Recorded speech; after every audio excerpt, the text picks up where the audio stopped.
Welcome back, Tiger fans, to Rock M Radio's football podcast. I'm Nate Edwards. That's Nathan Hurst. This is Before the Box Score, the live edition. Not only is it live, but because it is June 11th, it is also a mailbag air horn where we take questions directly from you.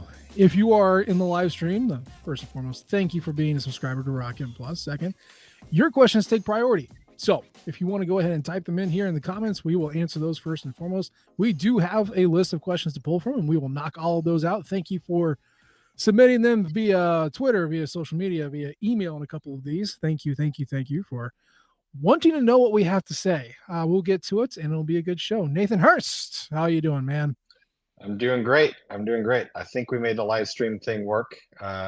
Apologies if we're having technical issues, but we promise to get it fixed, get it working by the time the season starts. This is our second time going live, so we're messing around with the dials and the knobs and all that stuff. So I think it's working. We'll keep our fingers crossed. Otherwise doing good. Didn't get too sunburned at the beach last week. The 5-year-old got stung by jellyfish, so that wasn't awesome. But he's doing fine now.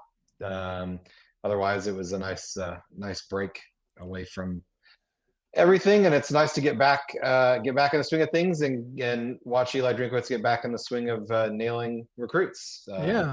Down to the wall. Yeah, man, that's a tremendous transition that I'm going to foil by asking: do you pee on jellyfish stings? Is that the remedy?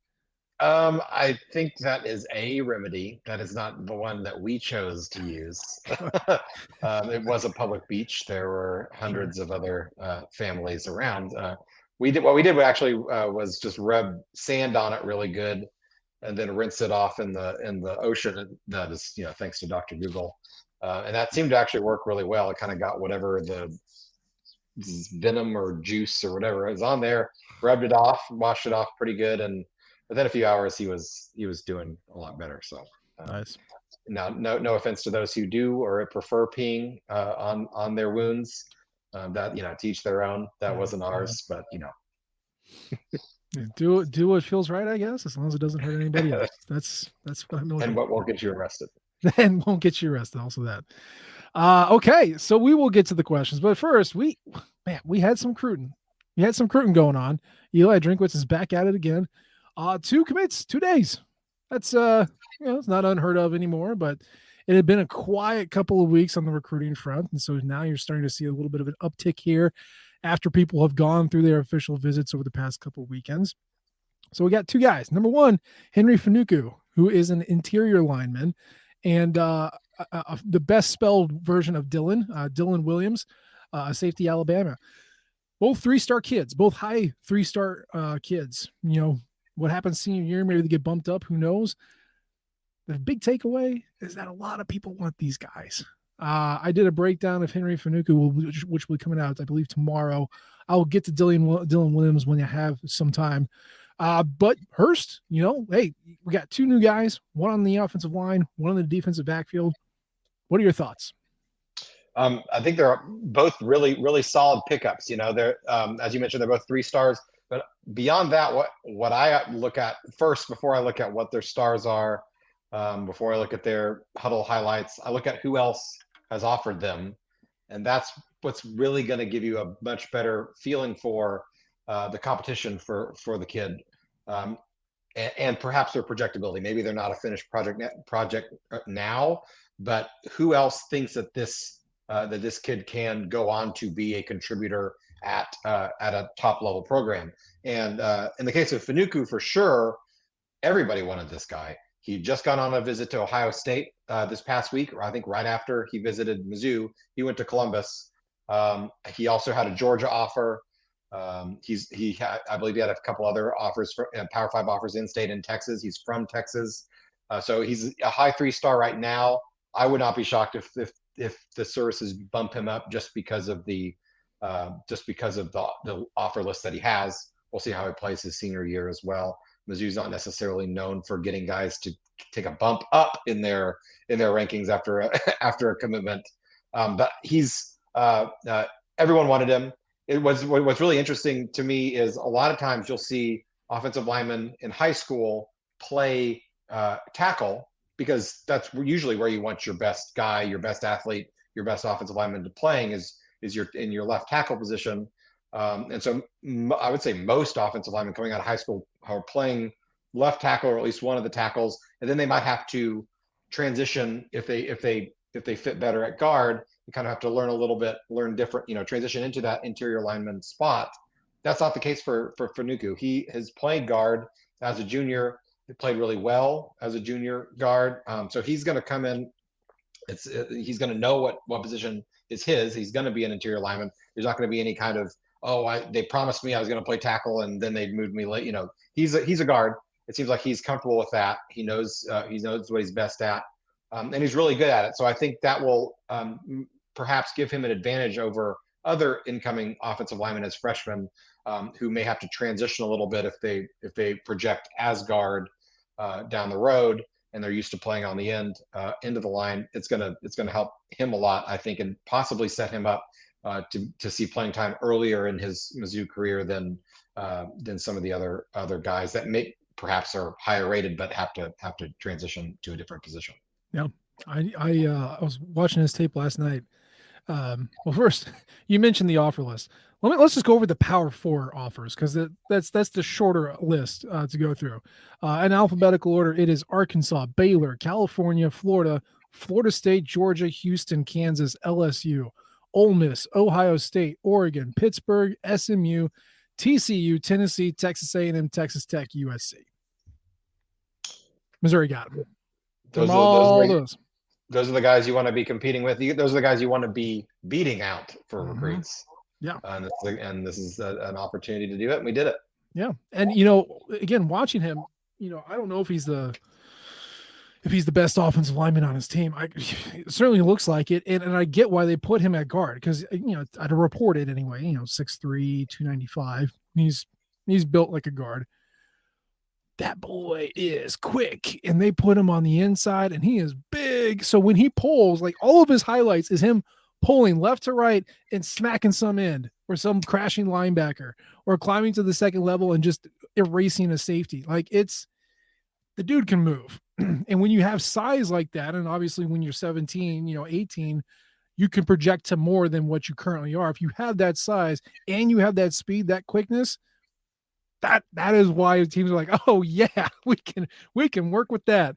Hands a little hit or miss. He likes to engage high at a couple times, and most of the time that was as he was climbing to his second block, which I will forgive that.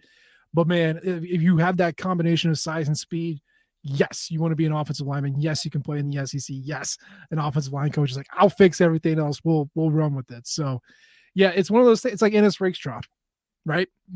Eli Drinkwitz's first win. Everyone on the outside of the program is like, why are you so excited about a 3-star? Because everybody wanted him and people saw what he could do. Missouri got him, and now he's in the NFL. So it's good. And yeah, I don't know, how he's going to project as he goes through the senior year or whatever growth spurt he has, or however the rankings shake out. Doesn't really matter. Right now, we got him committed, and as long as he signs on the dotted line in December, I am happy.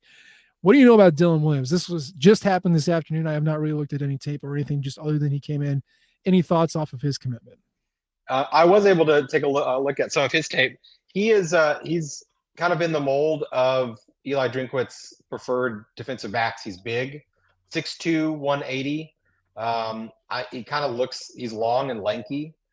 He kind of looks like he has a frame where he's going to get even bigger than the 6'2", 180. He played cornerback and safety in high school, at least his junior year, and would play on the outside some. I definitely think he projects as a safety at the next level, just because of his size. I'm not sure he's going to be able to match up on the outside against SEC level receivers. Honestly, he kind of reminds me a lot of Dalen Carnell coming out of high school, with the same size. Dude likes to hit. That's one thing that'll pop off of his tape. But when you do take a look at it, he is not shy. And in fact, it looks like he enjoys coming up into the box and laying running backs out when they break through that first line. He's the next guy. Sometimes he'll knock his own linebacker out of the way so he can make the tackle. That was the thing that really stuck out to me, is he sticks his nose in there. He not only does he like to tackle, he likes to hit dudes and knock them backwards, which was really exciting to see. Is he going to be able to be a top level coverage guy downfield in the SEC? I don't think so. But I mean, Dalen Carnell is a great player, and he doesn't really do a whole lot of that either. So I could see him kind of projecting into that role. If perhaps he stays on the smaller side, I think he's going to get bigger. If he stays on the smaller side, perhaps he could play a strong safety position instead. Either way, he's going to be in the box more often than not, in my opinion, looking kind of projecting forward. Nice. Well, congrats to both. Again, doesn't matter until you sign on the dotted line. And even then, you got to stick around. But it's pretty cool that at least Missouri earned their services coming out of high school or heading into their senior year before they come out of high school. So that's good news. Way to go. Eli Drinkwitz, just yet again, more recruiting wins. You'll love to see it. All right, let's get into the mailbag. We've got, it's like 11 questions plus whatever comes in from our participants in the live stream. Hurst, let's just hot potato it. We'll go back and forth. You just gotta pick your question that you want. I'll mark it off so we don't ask the same one twice. But let's start with let's start at the top. JR. JR asks, what do you think the usage will be like for the running backs without Schrader back there? As a reminder, we had 5 last year, and it was basically the Cody Schrader show with a couple cameos of Nate Pete during the non-conference. Hurst, why don't you kick this off? What's it going to look like without Schrader? If we know anything about the running back usage in the Eli Drinkwitz era, it's one guy, and he finds his guy, and then he rides him as far as that running back will take him. We have 2 guys that are certainly going to compete for that top spot, Nate Noel and Marcus Carroll. I don't think it's going to be split 50-50 by any means. I'm not sure who's going to be the lead guy there. If I had to put money on it, I think it might be Nate Noel to start. But 2 years ago, I would have told you that Nate Pete was going to be the bell cow, and that didn't really turn out that way. So we'll see how that works out. I think they're going to give both guys equal opportunity to win the job in fall practice coming up, maybe even in the first couple of games. But if we're halfway through the season and they're 50-50 on number of carries and amount of yards, that sort of thing, I would be very surprised. I think he'll find the guy that he likes the most or the guy who fumbles the least. And ride that guy until, God forbid, he gets hurt or he gets benched for one reason or another. Thankfully, we haven't had too many guys benched. The guys that they had that Drinkwitz has found and has ridden have done the job, with the exception of 2 years ago when we was kind of back and forth and we weren't really sure what was going on. I don't think he really knew what he wanted to do either. I mean, Schrader eventually took over the job. It wasn't nearly what he ended up being last year. So yeah, he'll find somebody. He'll find one of the 2 guys, Noel or Carroll. They'll be the guy until they're not. Hopefully they'll just be the guy the whole time. Hopefully someone will prove to be the best guy, and that's going to be the guy. We know Eli Drinkwitz likes one guy. We know he typically plays the oldest guy. We know he likes the guy who doesn't fumble and pass blocks the best. And we know that when he has started as senior, that guy has basically gone for 1,000 yards and then gone into the NFL. Now, Larry Roundtree was at 972 yards in 2020. If they had played a full 12 games, he would have had 1,000 yards. Tyler Beatty in 2021 finished with 1,604 yards on the ground. You ever forget about that? Like, I know 2021 wasn't a great year, but sometimes I forget about that. And then right above him, which was last year, was Cody Schrader, which finished with 1,627 yards as a senior running back. And then, of course, went the undrafted free agent route to the San Francisco 49ers. So if Eli Drinkwitz has a senior back, that guy is on pace for 1,000 yards in a 12-game season. We know that. And, oh, by the way, he has not one but 2 senior running backs on this team right now. Now, neither one of them have been on this team before, so whatever that means is whatever that's going to mean. But yeah, I think it's going to be kind of what you said. Give them a chance to figure out who's going to be it. You probably take the first 4 games, which is a very gentle ramp up into into the season to figure out who that guy is going to be and then stick with him. So to your point, Eli Drinkwitz is not a juggle your running back room kind of guy. He's just not. He wasn't that at App State. He hasn't been that at Mizzou. So we'll find one guy, and then the other one will be sad that he transferred here. But that's just how it is. He's going to play with winners, and that's what he does. So more of the same, and hopefully we see another 1,000-yard rusher because just FYI, if you're looking at the top 10 most productive rushing seasons in Missouri football history, 2 of the top 3 happened in the past 2 years. Devin West is number 1, 1,703 yards in 1998. Then it's Cody Schrader. That is Tyler Beatty. So just throwing that out there. All right, Nathan Hurst, find a question. Let's ask it. Next question from Levi. I have seen some talk about Mizzou's defense taking a step back, leading to an underperforming season. Ease my worry with why they'll be fine, or maybe it's valid. So Nate, what are your thoughts about? Is the defense going to take a step back? If so, is that going to lead to an underperforming season, or are these worries overblown? Are they valid? What are your thoughts on the defense as a whole? So let's talk about how it could work. First and foremost, number 1, Corey Batoon is a good defensive coordinator, and he calls a style that's similar to what Blake Baker ran the past 2 years. So it's not a philosophy change. Probably, some language might have changed. Obviously, some play calling tendencies are going to change. But in general, the philosophy and the tactics are probably going to be similar. You have a tremendous influx of talent. Okay, that's the other thing that I would point to. Johnny Walker is great. He's still here. Christian Williams is great. He's still here. Chuck Hicks, Tristan Newsom were awesome at the end of the year. They're still here. You add on top of that, Zion Young from Michigan State, Darius Smith from Georgia. Again, there's 4 defensive ends right there. You add Chris McClellan, who everybody wanted, and Sterling Webb, who is just a dark horse out of nowhere kind of player from New Mexico State, to pair with what we talked about a couple shows ago, just one of Marquise Gracial, Sam Williams, Jalen Marshall, or Justin Bodford. There's your interior right there. You probably have 3, possibly even 4. So you shouldn't see a drop off there. Your linebackers are back. You add a Corey Flagg. You add a Khalil Jacobs, who's played in the system before. There's 4 right there. You have a rotation. Your corners, you brought in Toriano Pride, who's a former blue chipper. You still have Drayden Norwood, who balled out in the last 2 games of the year. Plus you have Marcus Clark, who's been here a couple of years at the corner spots. And then, at the safeties, Joseph Charleston's still here. Marvin Burks had playing time. Dalen Carnell is still just a rocket on roller skates. Defensively, you have guys that can play who have played and have played at a high level. And the scheme is about the same. And that is how it could work. The reason this doesn't work is very simple. You lost 3 NFL caliber defensive backs.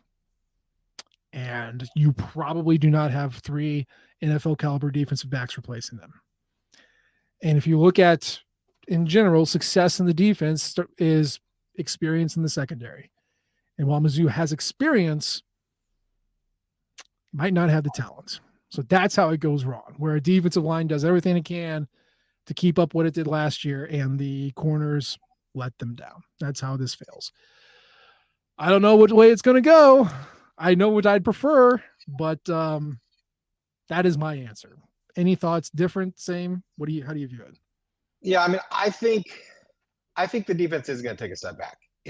I don't think there's really any way to avoid that because, as you mentioned, the loss of 3 NFL draft picks in the secondary. Also, Darius Robinson, first-round draft pick, pass rusher. Yes, we brought in some talent, but are any of those guys a future first-round draft pick off the edge? I don't know. I hope so, but I'm not sure. So just the fact that we lost 4 NFL players off that defense and the defensive coordinator, all that attrition is, I think they're going to take a step back. Does that mean it's going to lead to an underperforming season? Not necessarily. It really depends on how big of a step back it's going to be, and then also how much better the offense is going to be this year than last year. If the offense is as good this year as last year and the defense steps back, yeah, we could see we could see a little bit of perhaps not reaching the full potential of what we hope this team can be. If the offense takes a step forward, we've got, we lost 2 offensive linemen, but we've got 2 studs to replace them. All the receivers are back. The quarterback's back. We just talked about the running back situation. It seems to be pretty healthy at this point. If they take a step forward and the defense takes a little step back, I think there's still just going to be everything's still on the table for what this team can achieve. But I don't see. I honestly see best case scenario. The defense is about as good as it was last year. That's really best case scenario, where Pride comes in and is a lockdown cornerback.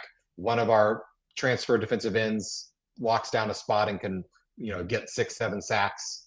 The defensive line, they find a good rotation and lock it up. They figure out the Batoon system quickly, and they kind of stay status quo. That's probably the best situation. I don't necessarily think it's going to be that case, but I don't think it has to be as good, because once again, I think the offense is going to if they can add an extra touchdown per game, even if the defense gives up an extra touchdown per game, it's going to even out. Yeah. I mean, and just because you return people doesn't mean you get better. I know I've harped on returning production and how that in general means you get better year over year. I would point to the 2007 Missouri team and to the 2008 Missouri team. That team returned everybody. It returned everybody. And the defense got like a little bit worse, just a little bit. And those they were stocked with NFL guys who got drafted. Striker Sulak is one I can think of off the top of my head. We forgot Tyron Hopper. He got drafted too. So that's five defensive players, one at every level that we're losing, at least, plus 3 in the defensive backs. So, I mean, yeah, there's a very good chance that it gets worse, but you do have an offense that's getting better. I think you nailed it. Last year, you'd say probably the defense was slightly better than the offense. And now this year, maybe the offense takes a huge step up and the defense takes a little bit step down. Like, it can happen. So I'm with you on that one. I'm curious. I can't wait to see what Corey Batoon does. I can't wait to see what he does. It's going to be a lot of fun. Let's keep going. Alex asks, which specific game time are you most hyped for? Okay. So the schedule windows were released today. Which is a new thing that the SEC can do with their new television revenue partner. So they released windows in which games are going to be released. So he wants to know, which specific game time are you most hyped for, such as Oklahoma at afternoon or evening, and what is your least favorite game time for this season? So Hurst, you go first. Yeah, I think the 2 for me are pretty obvious. The first one, as you mentioned, Alex, is the Oklahoma afternoon or evening time. That's by far the biggest home game of the year anyway. And so the fact that it's not going to be 11 a.m. Is awesome. Whether that ends up being an afternoon game or an evening game, I have a feeling it's going to be an evening game, 6 o'clock on ESPN or 7 o'clock on ABC. That would be really awesome. I think the last time we played on ABC was against Oklahoma at home at 7 p.m. In 2011 when we beat them, and they were number 1. Or 2011 they were number 1. And we beat them. 2010. 2010 or 11. 10. You're right. 2010. Yes. 2010. So that would be awesome. I'm very hyped about that. And the fact that it's not going to be at 11 a.m. The one my least favorite game time by far is the Auburn morning game time, which is homecoming. That just sucks. Homecoming is always one of my favorite days of the year, with everything that's going on that day, the parade, just the whole everything. I love homecoming. And to have it in the morning just really puts a damper on that, because it just cuts out that much more time for the fun festivities in the morning. Homecoming scene, or the tailgating scene, is always way beyond hyped on homecoming. If the game's in the afternoon, it just gets a really nice build up all the way up until the time of the game. Even if we're playing a crappy team, which Auburn is not a crappy team, it's going to be a big game to begin with. So really, it was a disappointment that one was in the morning. But it is what it is. It'll still be a good game. I just wish they had pushed that one back a little bit. I mean, you and I were in Mizzou for many years. Homecoming games in the morning I mean, you want to talk about a hungover band in normal circumstances. Boy, that 4:00 wake up call comes quick. Into march in a 3-mile parade. It's just brilliant. I am not in the parade anymore. I now enjoy watching the parade. The band can. I don't feel bad for them. They chose that life, just as I did. So this is this is how you earn your free ticket to the games, ladies and gentlemen. Exactly.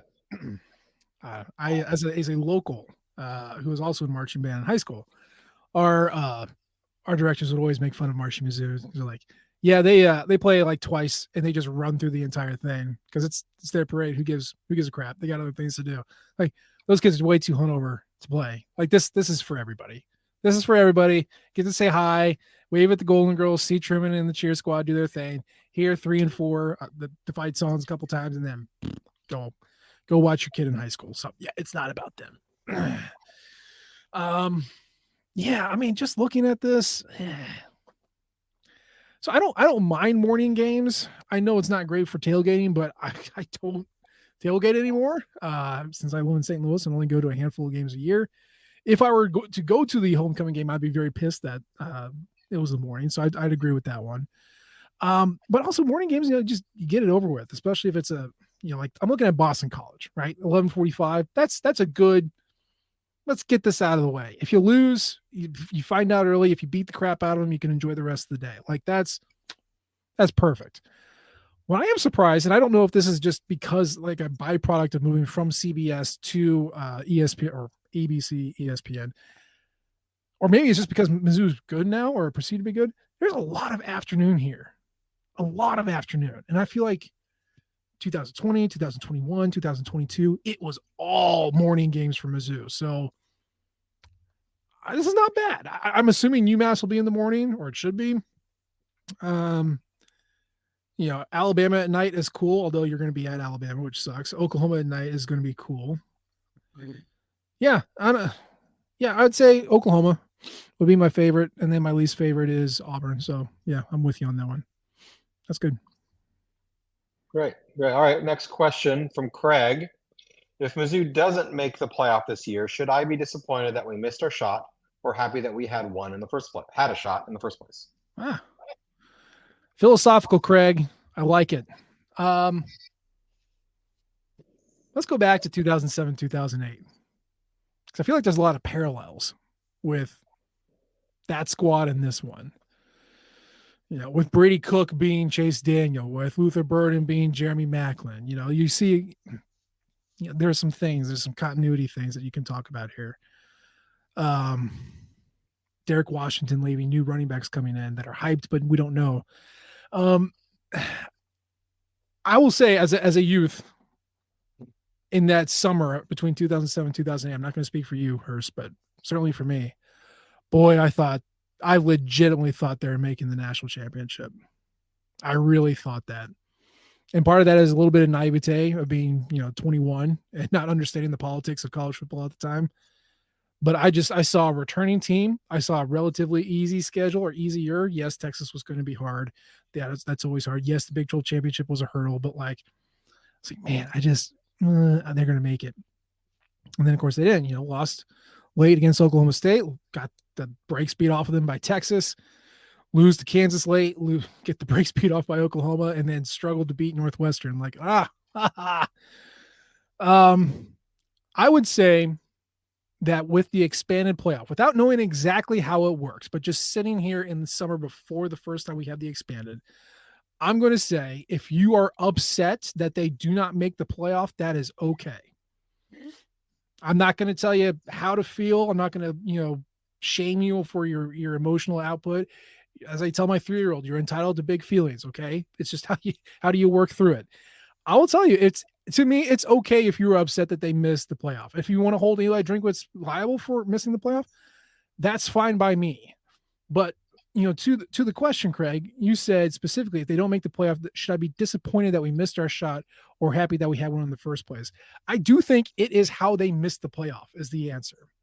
If you go 10-2 with close losses to an Alabama and Oklahoma, and it just so happens to be one of those years where there's just a ton of one-loss teams, okay, like I'm not going to be disappointed that we only lost 2 games and didn't make it in. It's going to feel like you missed a shot, but whatever. If you lose 5 games with this roster in this schedule, yeah, then we're having different conversations. So there's a little bit of context to it, but if it goes how we're thinking, you lose 2 or 3 tight games and like, we missed our shot. I think it's okay to be mad and at Eli Drinkwitz and this team. But frankly, I don't think it's going to be the last shot just because Mizzou's in the SEC and we recruit the way we do. So those are my thoughts. What do you think? Yeah, I'm pretty much on the same page. I think context is entirely dependent here based on, if they miss the playoff, how disappointed should you be disappointed? How disappointed should you be? And also what kind of disappointment is it? Is it disappointment that the team didn't get the job done? Is it, God forbid, there's a rash of injuries and, 8 starters go down halfway through the season and they lose because they just, when you lose 8 starters, you lose games. And then that's a very different kind of disappointment. You can still be disappointed that they didn't exceed, meet their expectations, or at least meet the ceiling of what the team could be. But that's going to be a very different disappointment than they, lose to Alabama, lose to Oklahoma, go 10-2 and don't make it in, or maybe even drop a third game to lose to an A&M, for example. That could very easily happen. This could very easily be a 9-3 team. That's still a good season, and no shame on losing to what could be a top 15 A&M team by the time they go to College Station. That's a different kind of disappointment. Are you entitled to be disappointed if that's the case? Yeah, absolutely. But it's going to look a little bit differently. Definitely be happy that the program is where it is right now, regardless of what happens this season. This is not where the program was in 2017, 2018. Even 2018, we were excited we're going to have a good year. We weren't thinking we were going to for sure be a top 10 team going into the season. We were hoping for 10 wins. We probably should have had 10 wins if you go back and look at it. But going into the season, we were just like, oh yeah, we'll be good this year. But we were not picked to be a top 10 team, which this team is picked to be. So be happy where we are right now. That doesn't mean you have to accept whatever happens and not have any negative emotions about it if it doesn't go the way we hope it goes. Unless Drinkwitz moves on to greener pastures somewhere else, there's no reason they can't be right back in this position next year or the year after that. We have a 5-star quarterback coming in. So is he going to start next year? Probably not. But, the future's bright for the program. And even if Drinkwitz does move on, he's shown that you can recruit at this high of a level at Mizzou. He's shown you can beat Ohio State in a New Year's Six Bowl at Mizzou. He's shown it can be done. Is it easy to do? Probably not super easy, but it can be done. That means the next guy coming in is, that's going to open up your candidate pool quite a bit as before, as opposed to what it was when they hired Drinkwitz in the first place. So this will not be the last shot that Mizzou has to make the playoff. 12 teams do it. We've had plenty of seasons where we finish in the top 12. So be happy where we are, but let's just hope for the best. I'm not going to prepare for the worst, but I'm going to gird the loins for not making the playoff at the same time. Is it the expectation for this team to make the playoff? I don't think I think it's a far cry to say you should expect to make the playoff. Mizzou should probably never expect to make the playoff, at least not the stage that the program is right now. But can you have legitimate hope for the playoff? Absolutely. That's kind of where I am right now. I hope for the playoff. We have an opportunity for the playoff.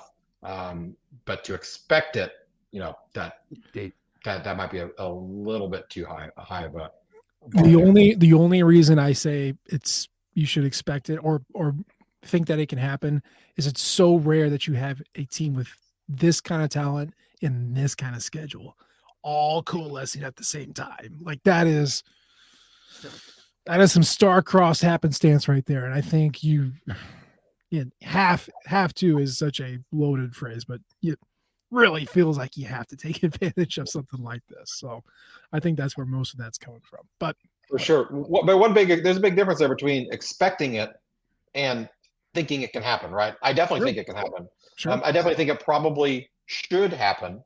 based on all the factors that you just outlined there. But I still see a difference between that and expecting it. Does Ohio State expect to go to the playoff this year? Absolutely. Absolutely. Yeah. Does Texas expect to go to the playoff this year? Absolutely. And should they, given all of the resources that those programs have? Yeah, they should expect that. That's what they're paying their coach $10+ million a year to do. Mizzou, should we expect this year to go to the playoff? Expect that. I wouldn't say expect, but we should hope. We should think we have a great shot at it. We should cheer for it all as much as we can, and have really high hopes for it for sure, because it very much should happen. I think it should, but I still don't know if it's an expectation or not. Fair enough. From Chad, who is the one assistant coach on the Missouri football team that you think is the most irreplaceable of the current staff? I don't know. First, what do you think? What do you think? Ooh, of the assistant coaches. Here, let's go over them real quick. Kirby Moore is OC. Corey Batoon's DC. We know that. Eric Link is special team coordinator and tight ends. I guess Kirby Moore is also the quarterback's coach. You have Curtis Looper at running backs coach. Jacob Peeler as wide receivers coach. Brandon Jones, we know him, offensive line. Brian Early, our edge coach, edge defensive line. Al Davis, the interior defensive line. DJ Smith is linebackers coach. Al Pogue is cornerbacks, and then Corey Batoon also does safety. So that's your roster. Who's the most irreplaceable of that? Irreplaceable is hard to say, just because not being in the building on a daily basis, really knowing who is really responsible for driving the train and recruiting and developing game plans, all that stuff. Very hard to say. I'm gonna tweak your question just a little bit, Chad, and make it who would hurt the most, who would hurt me the most to lose, from what I know. And I think it comes down to two guys right now: Jacob Peeler, number one, wide receivers coach, and Brandon Jones, offensive line coach. I think those two guys are doing an outstanding job of recruiting, outstanding job of developing, especially in Jacob Peeler's case. I mean, if you just look at the guy's resume in terms of the receivers that he's put in the NFL, and will, after this year, put into the NFL, the guy knows what he's doing when it comes to recruiting and developing receivers. So that would really hurt. And then Brandon Jones is bringing it. He brought in the two top-rated offensive line transfers in the country this past year. He's developing Armand Menbu. He's bringing in freshman recruits. We just talked about one a few minutes ago. We've got several more very high, 4-star, 5-star guys on the radar. Jack Lang as well, also brought him as well. So and is just on the field. It's coached his guys to one of the best offensive lines in the country last year, and they're going to be one of the best offensive lines in the country this year as well. So either of those guys would hurt me the most to lose. I'm sure there's plenty of other very valuable losses. DJ Smith on the defensive side, just because as a recruiting coordinator, he has his hands in every recruiting pot that there is. So I think he would hurt quite a bit as well to lose him. Yeah. No, I'm with you. It's tough to tell from a staff management standpoint. I mean, Casey Woods, case in point, Casey Woods was the social chair of the coaches. He and his wife were. So they planned all the get-togethers. They planned all like the cookouts and like stuff that the wives would do. And he leaves 2 years into it. Like, who replaced him? That's an important piece to have in any kind of workplace, let alone, one that's a coaching staff for college football. So it's tough to tell just based off of who gets listed as head recruiter for these guys, whether Rivals or 247 is accurate. I don't know. But I'm with you. Jacob Peeler would be my number one, just because you see his name on so many of the big recruits that we're bringing in. Missouri really didn't have a noticeable Florida presence or an effective Florida presence until he came onto the staff. And then you sign 3 blue chippers out of Florida. I don't see that as a coincidence. I really don't. And while I do think Brandon Jones is probably, from the football aspect, probably getting stuff done. My guy, Curtis Looper, man, I would be so sad if he left. He has been here since day one with the Eli Drinkwitz staff. You could argue his position group is the most important to an Eli Drinkwitz offense. And he's got Larry Roundtree in the NFL. He's got Tyler Beatty in the NFL. He's got Cody Schrader in the NFL. He just brought in 2 former 1,000-yard rushers in the transfer portal, brought in 2 blue chippers, one from El Paso, both are from Texas. His place, by the way, he's a Stephen F. Austin guy. He's a Texas guy. He's bringing in 4-star running backs, and his running back room delivers. If Curtis Looper left, I would be very sad. So Jacob Peeler, I think, is probably my number 1, but a very close number 2, right there with Brandon Jones would be Mr. Looper, Coach Loop. Also, very good interviewer. He is one of the few guys. This is really doesn't matter to you guys, but he is one of the very few who will say your name back to you. All right. So when you raise your hand for a question, they'll call out your name and your the service that you work with. Most coaches just kind of tiredly move their head to you and try to find you. Loop says your name back and says, "Hey, how you doing?" It's little things, baby. It's little things. Okay, so let's keep going. You're next. You get the. I'm next. All right. So on Twitter, Brayshawn My Little John, which is an outstanding name. Please keep that. That's fantastic. Brayshawn My Little John asks, why would you rather KU misses the playoffs or Mizzou beats them in the first round at Thoreau? Would you rather they miss it completely or they play us first round and we beat them? This is the easiest question on here. Brayshawn, my little John. Thank you for asking it. I love it. I want 11 times out of 10 for Kansas to break through, make the playoff, pull Mizzou in their first round, come to Columbia and get beat. That would be orgasmic of an experience, orgasmic as a college football experience as you could possibly get in the very first playoff, beating your most hated rival on your home turf when they suck and they think they can do it. Give me every day. What do you want? Fair enough. This is a win-win proposition for me and for any Mizzou fan. So there's no wrong answer here. But when I search down deep within my soul, and my thought is, I would much rather Kansas go 0-12 and continue for what they were for a decade as the worst Power 4, Power 5, really one of the worst programs in the entire country. I don't want them to win another game. I certainly don't want them to win 10, 11 games to get into the playoff. Sure, it'd be awesome if we beat them, but I don't want them to win another game the rest of their program history. So I'm going to pick, I want them to miss the playoff. I want them to miss it every year. I want them to never make the playoff. I want us to go every year, of course. Yeah. It would more sweet than beating them in the first round of the playoff is being in the playoff every year and saying, hey guys over there, are having fun rolling nickels or whatever you do in January, I guess. Well, I don't know what you do in Kansas when it gets cold outside. I don't know what you do when it gets hot outside either. But I'm gonna pick the first option. Don't make the playoff. We make it. They don't. Bye. See ya. Yeah, I want their souls to hurt. I'm with you. I think we're both trying to get to the same thing. We want them to regret ever thinking about supporting this team and hating themselves every morning when they wake up for being a Kansas supporter. That's all we want. And it's 2 different ways of going about it. We've seen that when they do go 0-12, because that's what they do, 1 game, 2 games, whatever, they still like Kansas football. They still go to Kansas football. There's no breaking these idiots, okay? So what I want is to give them just a sliver of hope. Oh my God, we're good. Oh my, and then destroy them and make them regret having hope. Make them regret thinking that they're good, that they're better than us. That's what I want. But it gets you to the same place. It's all good. Excellent question. More Kansas questions, y'all. Send them our way. Okay, let's go with Adam. Now we're getting into kind of the theoretical, philosophical era of the questions here. Adam wants to know, which historical Missouri quarterback would you build a modern Missouri team around? I am just going to assume, or I'm going to caveat for Adam, 2024. So you have blown up the Missouri football team. You get to pick a quarterback from the past and bring them in to build your team around. And just let's go through the list. That's going to be, well, you can do Brady Cook. You can pick Connor Bazelak.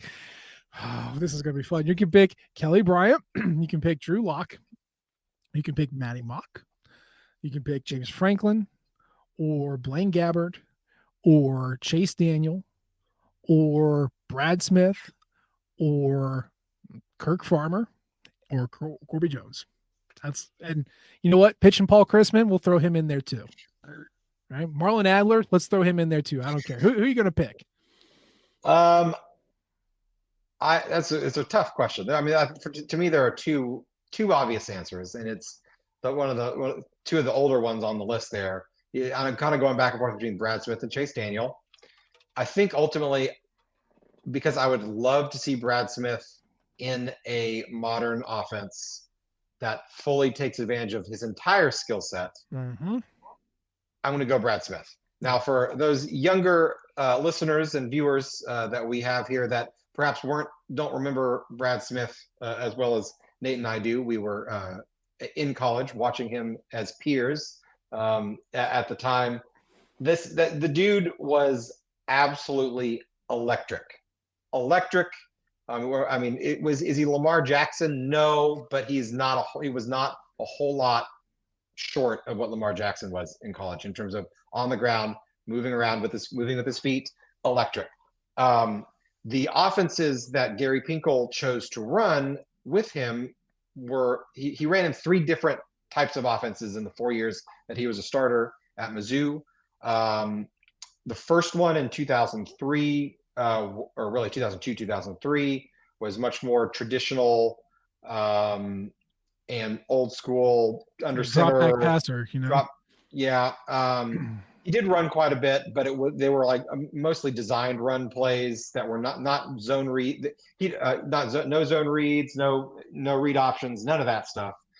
Then his second stint in 2004 was a very ill-fated pro offense where they wanted to make him a broad drop back passer exclusively, and not call any designed runs for him at all, which is absolutely as absurd. It's more absurd than it even sounds coming out of my mouth for a guy who I just described as almost as electric with the ball in his hands as Lamar Jackson. That was a miserable failure in 2004. And then 2005, Pinkel realizes that we have to do something different because his job is on the hot seat.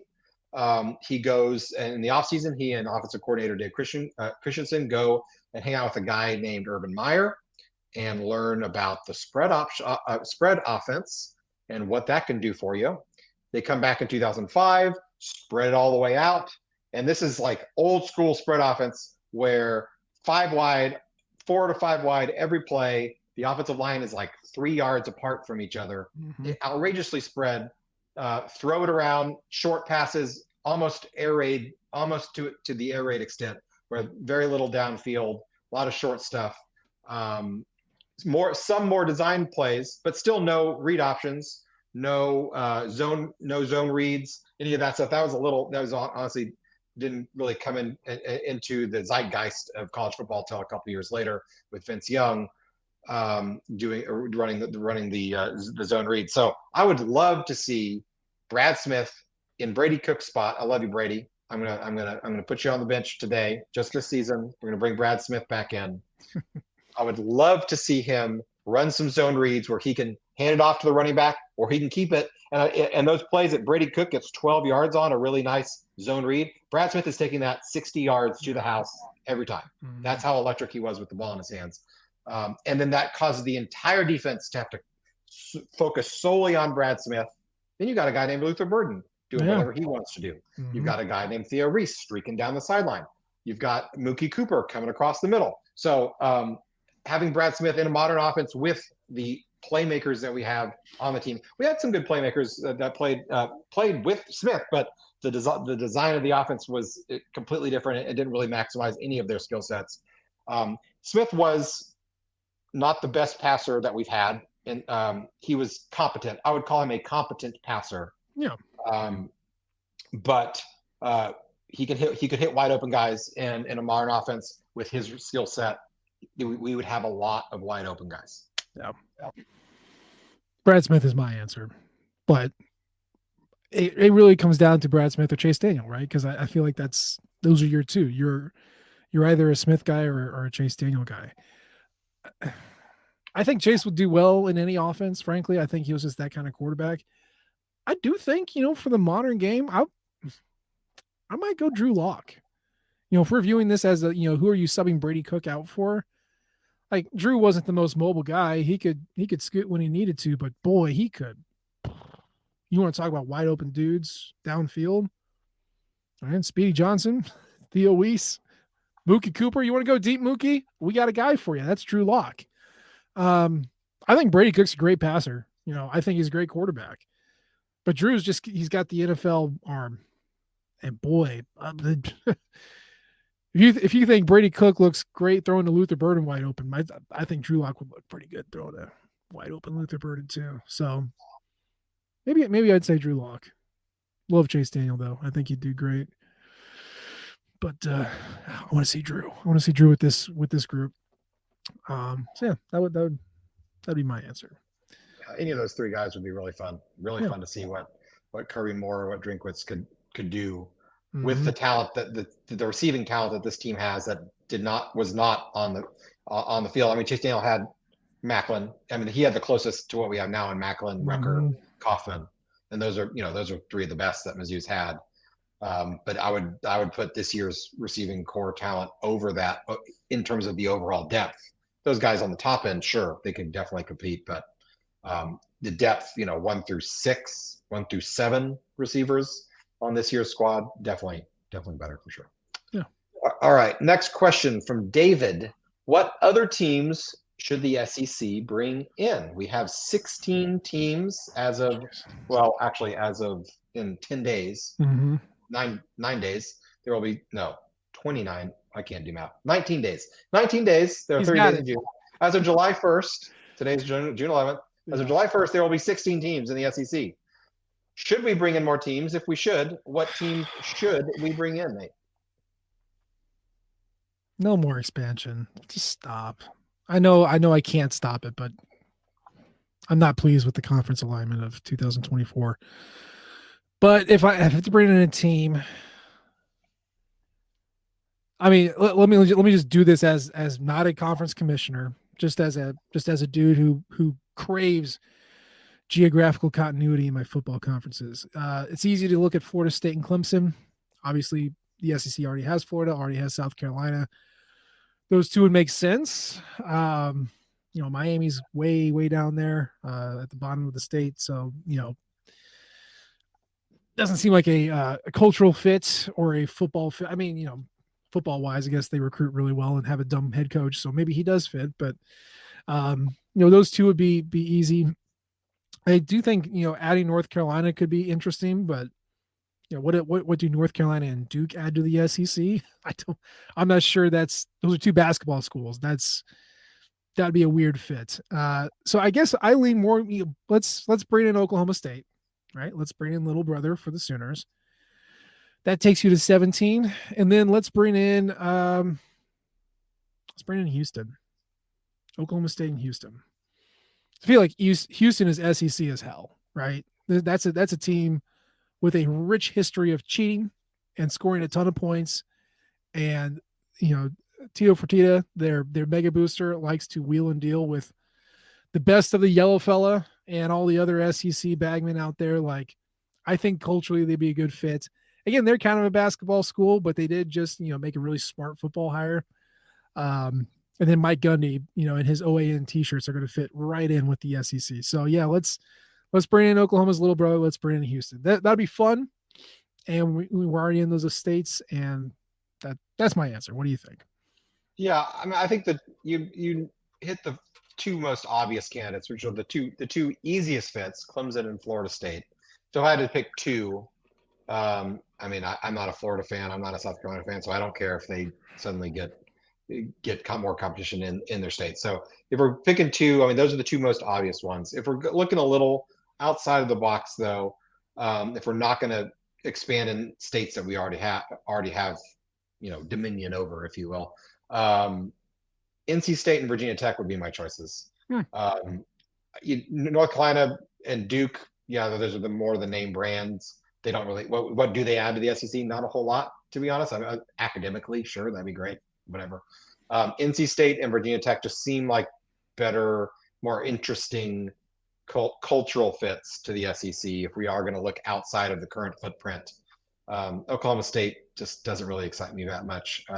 Houston doesn't really excite me that much either. We have 2 Texas schools already. I mean, would I yell and scream if we added those teams? No, probably not. But yeah, if not Florida State and Clemson, then NC State, Virginia Tech. If we're going to go bigger than 2, then I would take all 4 of those, call it a day, make it 20, God forbid. My God. Eventually we're going to get to 32 teams total, and that's what it's going to be. So West Virginia would also be a good fit. Those moonshine bootleggers out there, that's a good fit. Maybe not the best at any sport, but they'll provide comic relief if nothing else. There you go. Okay, let's go to Nick. Nick, take a breather, buddy. I am furious that Missouri State will soon be an FBS team, but I can't give a good reason why. Am I overreacting? If you hadn't heard, I think Missouri State's set to make the jump into Conference USA in like 4 years or something like that. I forget. Maybe next year. I don't know. They're coming up. So, Hurst, what are your thoughts? It's not a big deal at all. The only effect that this will have on Mizzou is that we can no longer say we're the only FBS team in the state. And honestly, that might not be that bad of a thing to begin with. It might give Missouri a little bit of more legitimacy in terms of like, oh, we actually can support 2 FBS teams. The reason it's not a big deal is they will be in the same division in name only. The divide between the Conference USA and SEC in 2025, 2026, whenever they enter in, will be just as big, if not bigger, as the divide a few years ago was between FBS and FCS in the first place. Just in terms of TV, the money coming in, the types of players that both programs are going after, it's night and day. We will continue to not compete with them for recruits. If they happen to find a diamond in the rough and who has a really good season or 2, we could just bring that guy right on up to Columbia just fine. Could be a nice little feeder program. Oh my God. It is not going to affect Mizzou in any capacity whatsoever. So good for them. I'm not sure it's a great move for Missouri State, to be honest. I don't see how. I mean, they're certainly not going to compete. They can't compete in the FCS. I don't know how they're going to compete. Even though Conference USA is pretty trash, they're not going to get better. The program's not going to become more successful or more stable at a higher level than they were at the lower levels. So it kind of doesn't make. They're going to make some more money, but Conference USA's TV deal is garbage. That's why teams keep cycling out. And if you're doing that, if they're making the move because they think that the proverbial gate is going to close at some point as far as transitioning from FCS to FBS, I get it. That's why Kennesaw made the jump. The way super conferences are being talked about and kind of the moves being made, I understand that it's got to be now or never. But I'm with Nick. I'm not furious, but I'm just like, that's annoying. That's so freaking annoying. That Missouri got to be the only FBS team in its state, and now that's no longer the case. That annoys me. I'm not furious, Nick. But if you want to be furious, that's fine. Have your feelings, and I'm going to encourage you to do that. But that is annoying. And yeah, their football team sucks. Their basketball team's okay. Also, Conzo Martin is their basketball coach, which is interesting. But they stink. My sister went to Missouri State. They stink. Their band's good. Everything else is bad. So I don't think we have to worry about anything other than just them being annoying.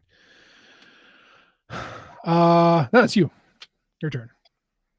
My turn. Yes. Jared, this is a big wife guy question here. You guys are married. How did you know it was the right time to propose to the right person? Jared. As a wife guy, how did you know it was the right time to become a wife guy? Jared.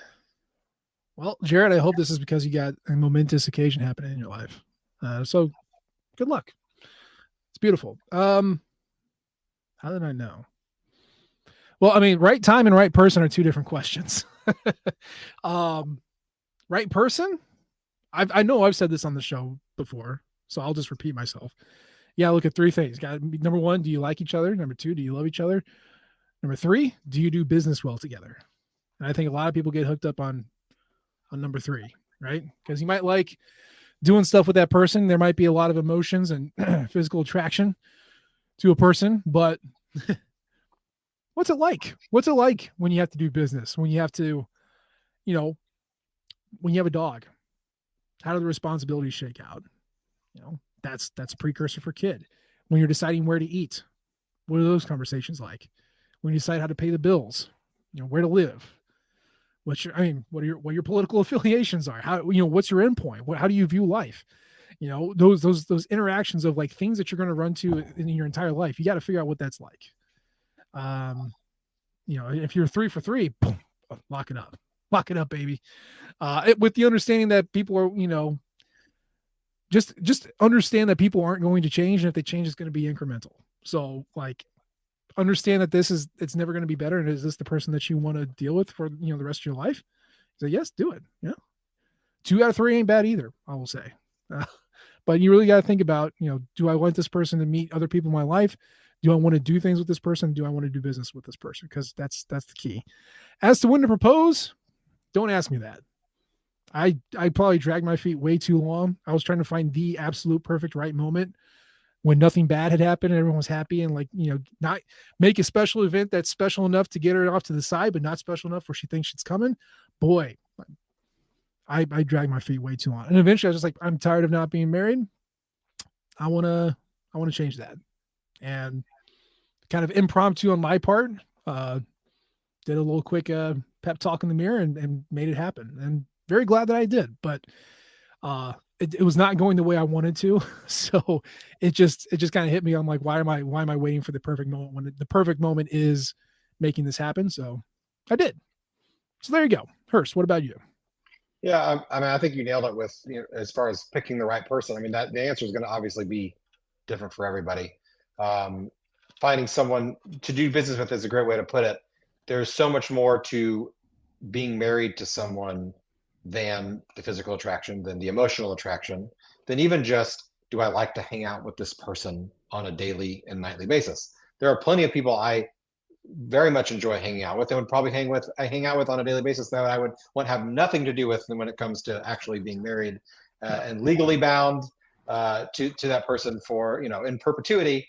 So is this person someone that you are willing to go to bat with and go to bat for on a not just a yearly basis for the rest of your life, but a daily basis? Do you feel comfortable? Do you feel confident? Do you feel led to if you're going to start a business, would you start a business with the person? It doesn't mean you have to start a business with your wife or your husband or your partner or whoever it is that you're locking yourself down to, but is that someone you would do that with? Is it, are you comfortable with how they manage their finances? Is that something you've even talked about? Talk about finances before you even consider thinking about, because that's a big part of, future goals. Couples talk about, do we want to have kids? Do we want to not? Those are important things to talk about too. A lot of times they do not talk about what is your outlook on finances in general? How do you spend money? How do you save money? What are your goals? What are my goals? Are those compatible? Can we both be pushing towards those same goals at the same time? That's really important. That's not to say that being married is a business by any means, but it's an important part of being married, is being on the same page ahead of time, so that you're not surprised 3 years down the road, 5 years down the road, when your partner comes to you and says, hey, I'm sorry, I just realized I spent $5,000 on a credit card, and we need to figure out what we're going to do with that. Or I've decided I want to quit my job because I hate it, and I just don't think I'm going to do anything. We don't have kids. I'm just going to hang out, not do anything, because I just don't want to work. The last thing you want to be doing is blindsided by something like that down the road. So I'm getting on the same page right up front. That doesn't mean people can't, they can't have goals that change as their life changes. That happens all the time. But going into it, understanding where you are, where both of you are, and making sure that you're simpatico on that is very important. As far as the right time to propose, when you're ready, when that person, when your partner's ready, that's the right time. Otherwise, if you wait for the perfect time, there's never going to be a perfect time. Never. Just like having kids, there's never going to be a perfect time to have kids either. It's when you're ready, or when you think you might be ready, and you think hopefully they'll say yes. That's the time to do it. You don't spend it. My advice is don't spend a bunch of time, money, effort, energy in creating the perfect proposal scenario situation. Now, if your prospective partner has told you how they want to be proposed, by all means, try to meet those wishes as much as you can. In the case of my wife, she told me, if you propose publicly to me, I will say no matter what. So I knew I wasn't planning on a public proposal, but I knew that was not going to be the way to get the answer that I wanted to come out of her mouth. So understand who it is that you're proposing to, and what do they want out of it. What experience are they hoping for, and maybe and that's a conversation to have as a prelude to this whole thing. Is finding out how they want to be proposed to, because the last thing you want to do is put them in an uncomfortable spot, where there's, because that can lead to resentment down the road if they felt like they were surprised in a way that they didn't want to be. So. Yeah. All right, Jared, hope you took notes. And if you do propose, hopefully it goes well. If that's what you're getting at, hope it goes well.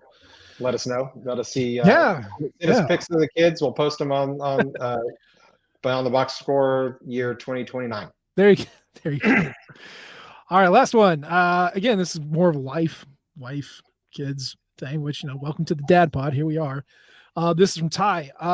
Ty says, my wife and I are expecting our first kid late this summer. That mazel's off. And so I'll be enjoying the season with a newborn. How do you watch football while also taking care of kids? And I'll throw in there mom as well. Hurst, take it away. So you're not going to watch as much football this year as you did last year. I can guarantee you that. You're not going to watch as much football in the next 18 years as you have and as you did last year. So just go in prepared. That's okay. My firstborn was born 4 days before the first game of the 2018 Mizzou season against Wyoming. It kind of worked out because my parents were already coming into town because they were Wyoming grads. So we ended up not going to the game. We were going to go to the game, but they were like, oh yeah, we're going to have a baby, so I guess we're not going to go to that game. Or not 2018, 2017. It was here in Columbia. The Columbia game against Wyoming. That's so 18. I had a 4-day-old baby in my lap while we were watching that game. Which that was the good Wyoming. That was a good one. Yep. Best advice with a newborn. Communicate with the mother of your child. Tell her, set clear, here's where I would like to, not must, need to. Here's where I would like to engage in football watching activities. How can we work our schedules together so that I can watch the Mizzou game? Then I can perhaps take over, and you can have a break.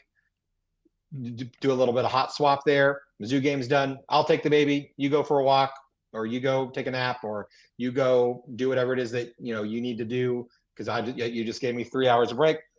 Or we can all watch the game together, and I promise I'm not going to scream as loud and wake up the baby if they happen to be sleeping. That usually doesn't work out great, at least on my end. But communication is key. What do you need from me? What can I give you? How can we plan this out where you're able to get some of the football that you want to watch? Even if it's just one game a week, that's the Mizzou game. Maybe it's even on record. Maybe you have to record it and watch it at bedtime or at a different time during the day, whenever it works for your family. But communication is key 100%. Yeah. So, my daughter is 2 months older than your son, and my youngest, I think, is 5 days older than yours. I think something like that. So yeah, we're in very close proximity there. That was not planned, for those wondering. No, we did not get together and decide we were gonna have children at the same time. No, that was a happy circumstance. So yeah, to Hurst's point, you're not going to watch as much football as you do, and maybe that's a good thing. Um, and really, you're just not going to do anything that you used to do, and you got to be really comfortable with that, and you got to figure out what's important in your life, and power rank what's important in your life. Hopefully, your wife and kids are at the top, or your spouse and kids are at the top, and if not, think about it. But yeah, I mean, for God, my wife basically works a 24/7 job. She's on call for all sorts of clients. So that means that dad is usually taking care of kids. I can't tell you how many Missouri games in the past 6 years I have spent in a pumpkin patch or pushing my kid on a swing or, in the middle of the walk and just getting updates through Twitter or, YouTube TV on the phone when they're at a playground and I can steal a couple minutes. That's just how it is, man. Like if you want to raise good, productive citizens, it starts when they're kids, give them attention, put some of your stuff aside and understand that we do have on demand and things can be recorded. So it's a little bit different. I will say, to Hurst's point, he did a really good job of covering the newborn stuff because that's how it is. Once they get older, though, just as a couple of tips, and really this can even go for, potential spouses of either gender, who maybe are unfamiliar with football, but know that you like it. Make it an event for the family with the same understanding that you're not going to get the full immersive experience, not going to be able to drop F-bombs like you used to, but like make it an immersive experience. And for example, and I'll give total credit to my wife for this idea. During the college football Saturdays, this is the only time, it's the only time my kids can have McDonald's in the living room and watch TV. Now they have to watch football, but it's the only time they get to do that. So they associate, hey, when it's football time, I get to eat McDonald's in the living room. How cool is that? Fun, football, family connectivity, right? I'm working. My oldest is almost, she's almost 6. She can read. So, she likes to read like the words on the helmets. And like, she asked me what UCLA was when we watched the UCLA game. Like you get to interact and they get to explore stuff and you get to kind of guide them through it. Again, your watching experience is less, but you're bringing in a new fan, right? You're making a new fan. You're making a new college football fan or a new Missouri fan. So it's going to be different. It's going to be hard. You're going to be very frustrated. I can tell you that. But to Hurst's point, set out your priorities. Say, this is what I would like to have happen. How can we make this happen? If it doesn't happen, we're all big boys, big girls. We're just going to deal with it. We'll get it next time. But thank God you live in 2024 where you can watch anything on demand and you can record anything. So, but yes, Ty, good. Congratulations. It's a big step. As 2 fathers of 2, we'll tell you 2 is a lot harder than 1, but 1 is a jolt to the system. So good luck, my man. You're going to be great. And yeah, get YouTube TV or Hulu Live. Get the app on your phone. I can't tell you how many games I've watched rocking at 11 p.m., rocking a crying child, pop in an AirPod, listen, keep it quiet. You can watch it, kind of do this. Yeah. It's the wonders of modern living can help you out in this endeavor as well. Yeah, absolutely. That's it. That's our mailbag. Thank you, everybody, for submitting questions. We appreciate it. Hopefully, we won't have to do this again. Hopefully, we have plenty of news to talk about. But if we do, we'll give you a heads up. As always, we appreciate the downloads and the subscriptions. You can leave a comment or rate us. We love all types of feedback from you all. You can follow us at Twitter. I'm Matt and H. Edwards. He is at Burst to Hurst. And of course, you can follow the Rock M flagship at Rock M Nation and our podcasting outlet at Rock M Radio. We appreciate you tuning in this time. We'll try to do better next time. And until then, MIZ. Thank you, everyone, for tuning in to Rock M Radio, a proud partner of Fans First Sports Network. Rock M Radio is the official podcast network of Rock M Plus, a new and exciting subscription service provided by me and the other voices of Rock M Radio. Please take a few moments to head over to rockm.plus and sign up for an account today. The cost is only $5 a month, and the benefits include access to our live podcast, a subscriber-only message board, weekly newsletters, and more. If you enjoyed this episode of Rock M Radio and would like to see more just like it beamed directly into your personal device, make sure to click the subscribe button below and tell your friends. Our podcast feed is available through the Apple Podcast app for iPhone, Google Podcast app for Android, whatever app you listen to your podcast. You can also find Rock M Radio on Spotify. If you're looking for a podcast about your favorite team that is not Missouri Tigers, Fan First Sports Network is your answer. A full podcast network loaded with the team-specific podcasts covering Major League Baseball, the NFL, NHL, NBA, MLS, and more. We'll be back with more episodes of Rock M Radio coming to you soon.